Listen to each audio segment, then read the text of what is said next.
ओम श्री परमात्मने नमः। अथ श्रीमद्भगवद गीता अथ सप्तमोऽध्यायः। ज्ञान विज्ञान योगः। श्री भगवानुवाच मय्या सत्तमनः पार्थ योगयुञ्जन्मदाश्रयः असंशयं समग्रं मां यथा ज्ञास्यसि तच्छृणु। ज्ञानं देहं सविज्ञानम् इदौ वक्ष्याम्यशोषत् शेषतः यज्ञात्वा नेह भूयोऽन्यत् ज्ञातव्यम् अवशिष्यते। मनुष्याणां सहस्रेषु कश्चित् यतति सिद्धये यतथामपि सिद्धानां कश्चिन्मावेत्ति तत्त्वतः। भूमिरापो नलो वायुः खं मनो बुद्धिरेव च अहङ्कार इतीयं मे भिन्ना प्रकृतिरष्टधा। अपरे अपरेयमितस्त्वन्यां प्रकृतिविद्धि मे परां। जीवभूतां महाबाहो ययेतन्धार्यते जगत्। एतत् योनीनि भूतानि सर्वाणीत्युपधारय अहं कृत्स्नस्य जगतः प्रभवः प्रलयस्तथा मत्तः परतरन्नान्यत् किञ्चित् धनञ्जय। मयि सर्वमिदं प्रोक्तं सूत्रे मणिगणा इव रसोऽहमप्सु कौन्तेय प्रभास्मि शशिसूर्ययोः। प्रणवः सर्ववेदेषु शब्दखे पौरुषन्नुषु पुण्यो गन्तः पृथिव्याञ्च तेजश्चास्मि विभावसौ। जीवनं सर्वभूतेषु तपश्चास्मि तपस्विषु।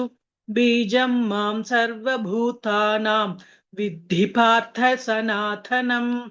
बुद्धिर्बुद्धिमतामस्मि तेजस्तेजस्विनामहम्। बलं बलवतां चाहं कामरागविवर्जितम्। धर्माविरुद्धौ भूतेषु कामोऽस्मि भरतर्षभ। ये चैव सात्विका भावाः राजसास्तामशाश्च ये मत्त एवेति तान् विद्धि न त्वहं तेषु ते मयि। त्रिभिर्गुणमयैर्भावैः येभिः सर्वमिदं जगत् मोहितन्नाभिजानाति मामेभ्यः परमव्ययम्। दैवी हेषा गुणमयी मम माया तुरत्यया मामेव ये प्रपद्यन्ते मायामेतान् तरन्ति ते। न मां तुष्कृतिनो मूढाः प्रपद्यन्ते नराधमाः माययापहृतज्ञानाः आसुरं भावमाश्रिताः। चतुर्विधा भजन्ते मां जनाः प्रकृतिनोऽर्जुन। आर्तो जिज्ञासुर आर्तो जिज्ञासुरर्थार्थी ज्ञानी च भरतर्षभ। तेषां ज्ञानि नित्ययुक्तः एकभक्तिर्विशिष्यते। प्रियो हि ज्ञानिनोत्यर्थम् अहम् अहं स च मम प्रियः। उदाराः सर्व एवैते ज्ञानी त्वात्मैव मे मतम्। आस्तितः स हि युक्तात्मा मामेवानुत्तमां गतिम्। बहूनां जन्मनामन्ते ज्ञानवान् मां प्रपद्यते। वासुदेवः सर्वमिति स महात्मा सुदुर्लभः। कामैस्तैस्तैर्हृतज्ञानाः प्रबध्यन्तेऽन्यदेवताः।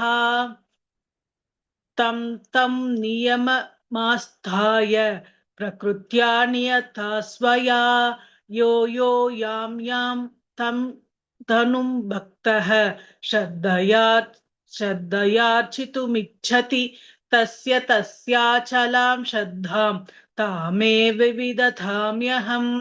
सतया श्रद्धया युक्तः तस्याराधनमीहते लभते च ततः कामान् मयैव विहितान् हि तान् अन्तवत्तु फलं तेषां तद्भवत्यल्पमेधसां देवान् देवयजो यान्ति मद्भक्ता यान्ति मामपि अव्यक्तं व्यक्तिमापन्नं मन्यन्ते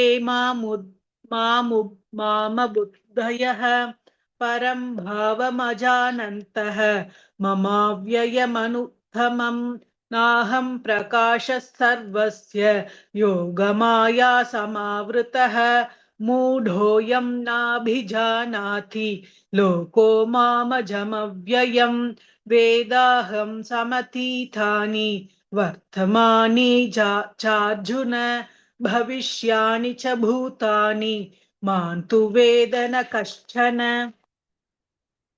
इच्छाद्वेष समुत्थेन द्वन्द्वमोहेन भारत सर्वभूतानि सम्मोहं सर्गे यान्ति परन्तप येषां त्वन्तगतं पापं जनानां पुण्यकर्मणां ते द्वन्द्वमोहनिर्मुक्ताः भजन्ते मां दृढव्रताः जरामरणमोक्षाय मामाश्रित्य यतन्ति ये ते ब्रह्म तद्विदुः कृत्स्नम् अध्यात्मं कर्म चाखिलं साधिभूताधिदैवं मां साधियज्ञं च ये विदुः प्रयाणकालेऽपि च मां ते विदुर्युक्तचेतसः ॐ तत्सदिति श्रीमद्भगवद्गीतासु उपनिषत्सु ब्रह्मविद्याया योगशास्त्रे श्रीकृष्णार्जुनसंवादे ज्ञानविज्ञानयोगो नाम सप्तमोऽध्यायः। ॐ श्री परमात्मने नमः। अथ श्रीमद्भगवद्गीता अथ अष्टमोऽध्यायः अक्षरब्रह्मयोगः। अर्जुन उवाच किं तत् ब्रह्म किमध्यात्मं किं कर्म पुरुषोत्तम अधिभूतं च किं प्रोक्तम् अधिदैवं किमुच्यते अधियज्ञः कथं कोत्र देहेऽस्मिन् मधुसूदन प्रयाणकाले च कथं ज्ञेयोऽसि नियतात्मभिः श्रीभगवानुवाच अक्षरं ब्रह्म परमं स्वभावोऽध्यात्ममुच्यते भूतभावोद्भवकरः विसर्गः कर्म सञ्जितः अधिभूतं क्षरो भावः पुरुषश्चाधिदैवतम् अधियज्ञहमेवात्र देहे देहभृतां वर अन्तकाले च मामेव स्मरन् मुक्त्वा कलेवरं यः प्रयाति समद्भावं याति नास्त्यत्र संशयः यय्यौ वापि स्मरन् भावं त्यजत्यन्ते कलेवरं तन्तमेवैति कौन्तेय सदा तद्भावभावितः तस्मात् सर्वेषु कालेषु मामनुस्मर युध्य च मय्यर्पितमनो बुद्धिः मामे वैश्यस्य संशयम् अभ्यासयोगयुक्तेन चेतसा नान्यगामिना परमं पुरुषं दिव्यं याति पार्थानुचिन्तयन् कविं पुराणमनुशासितारम् अनोरणीयां समनुस्मरेद्यः सर्वस्य धातारमचिन्त्य रूपम् आदित्यवर्णं तमसः परस्तात् प्रयाणकाले मनसाचलेन भक्त्या युक्तो योगबलेन चैव भ्रुवोर्मध्ये प्राणामावेश्य सम्यक् सतं परं पुरुषमुपैति दिव्यं यतक्षरौ वेदविदो वदन्ति विशन्ति यत्यतयो वीतरागाः यदिच्छन्तो ब्रह्मचर्यं चरन्ति तत्ते पतं संग्रहेण प्रवक्षये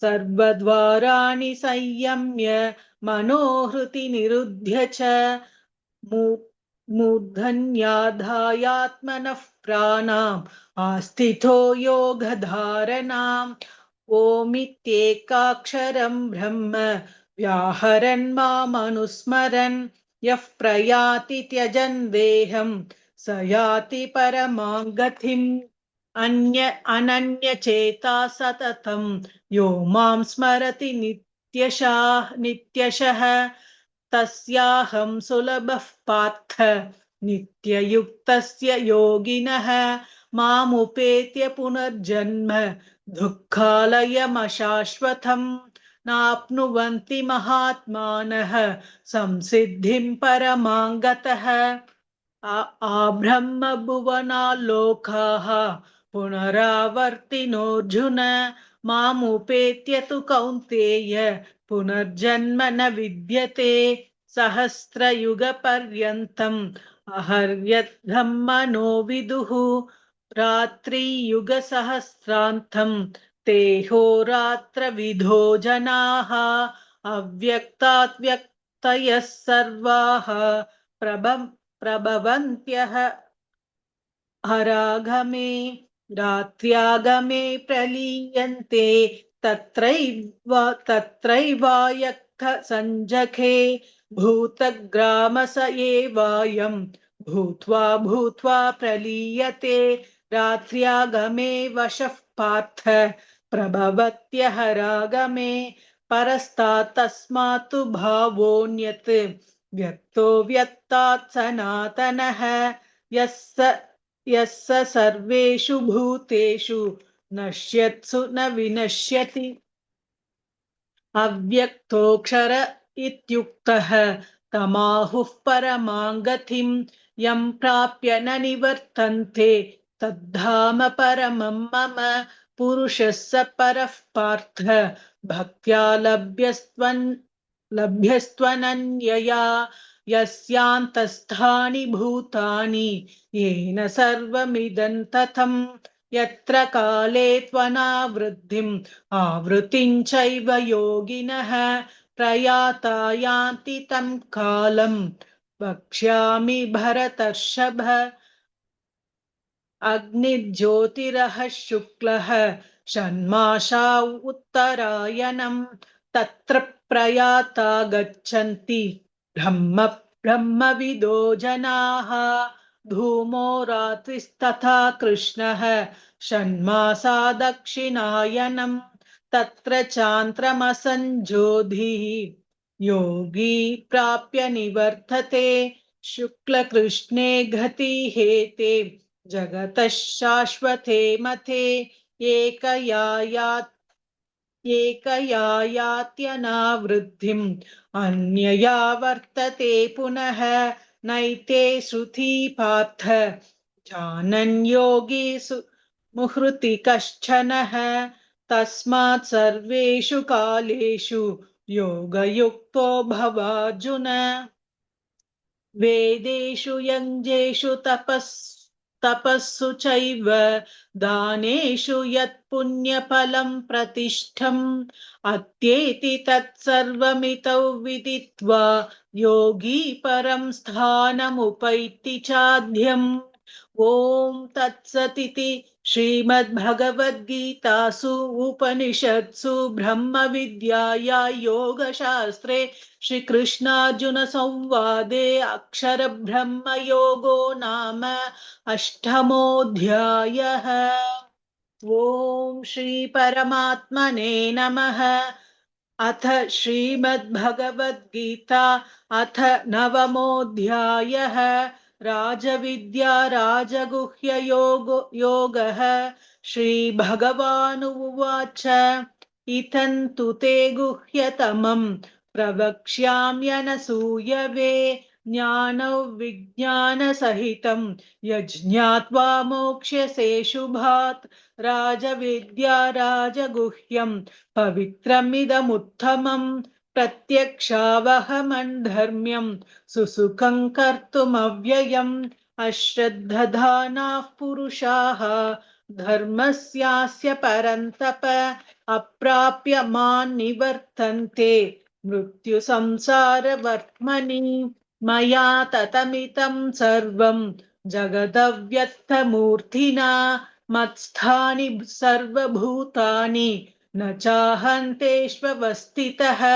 न च मत्स्थानि भूतानि पश्य मे योगमैश्वरम् भूतभृन्न च भूतस्थः ममात्मा भूतभावनः यथाकाशस्थितो नित्यं वायुः सर्वत्र गोमहान् तथा सर्वाणि भूतानि मत्स्थानीत्युपधारय सर्वभूतानि कौन्तेय प्रकृतिं यान्ति मामिकां कल्पक्षये पुनस्तानि कल्पादौ विसृजाम्यहं प्रकृतिं स्वामवष्टभ्य विसृजामि पुनः पुनः भूतग्राममिमं कृत्स्नम् अवशं प्रकृतेर्वशात् न च मां तानि कर्माणि निबध्नन्ति धनञ्जय उदासीनवदासीनम्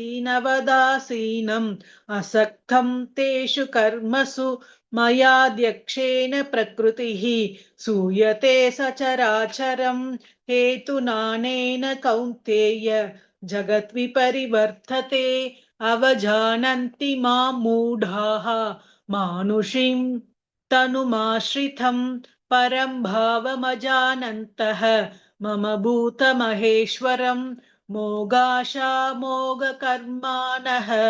मोघज्ञानाविचेतसः राक्षसीमासुरीं चैव प्रकृतिं मोहिनीं श्रिताः महात्मनास्तु मां पार्थ दैवीं प्रकृतिमाश्रिताः भजन्त्यनन्यमनसः ज्ञात्वा भूतादिमव्ययम् सततं कीर्तयन्तो मां यतन्तश्च दृढव्रताः नमस्यन्तश्च मां भक्त्या नित्ययुक्ता उपासते ज्ञानयज्ञेन चाप्यन्ये यजन्तो मामुपासते एकत्वेन पृथक्त्वेन बहुधा विश्वतो मुखम् अहङ्क्रतुरहैयज्ञः स्वदाहमहमौषधम् मन्त्रोऽहमहमेवाज्यम् अहमग्निरहं हुतं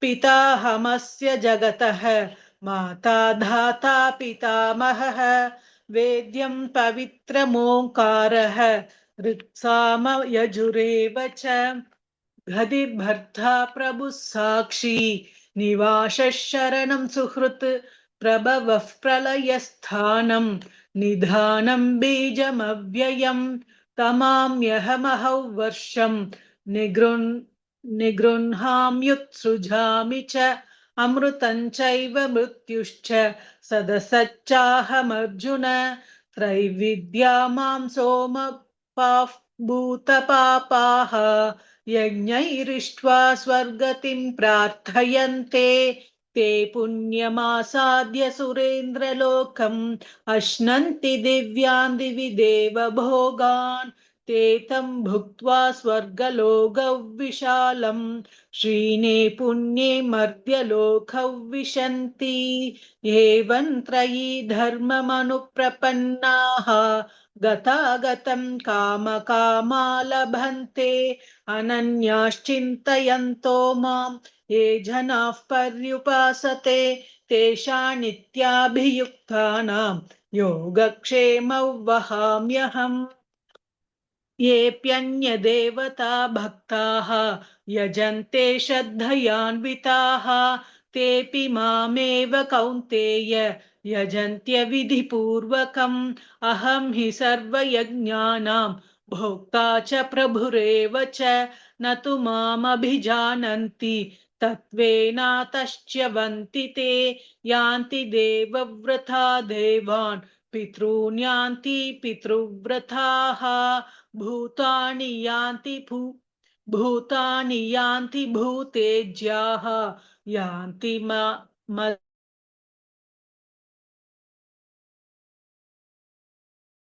यो मे भक्त्या प्रयच्छति तदहं भक्त्युपहृतम् अश्नामि प्रयतात्मनः यत्करोषि यदश्नासि यज्जुहोषि तदासि यत् यत् तपस्यसि कौन्तेय तत्कुरुष्व मदर्पणम् शुभाशुभफलैरेवं मोक्ष्यसे कर्मबन्धनैः सन्न्यासयोगयुक्तात्मा विमुक्तो मामुपैष्यसि समोऽहं सर्वभूतेषु न मे त्वेष्योऽस्ति न प्रियः ये भजन्ति तु मां भक्त्या मयि ते तेषु चाप्यहम् अपि चेत्सु दुराचारः भजते मामनन्यभाक् साधुरेव स मन्तव्यः सम्यक् व्यवसितो हि सः क्षिप्रं भवति धर्मात्मा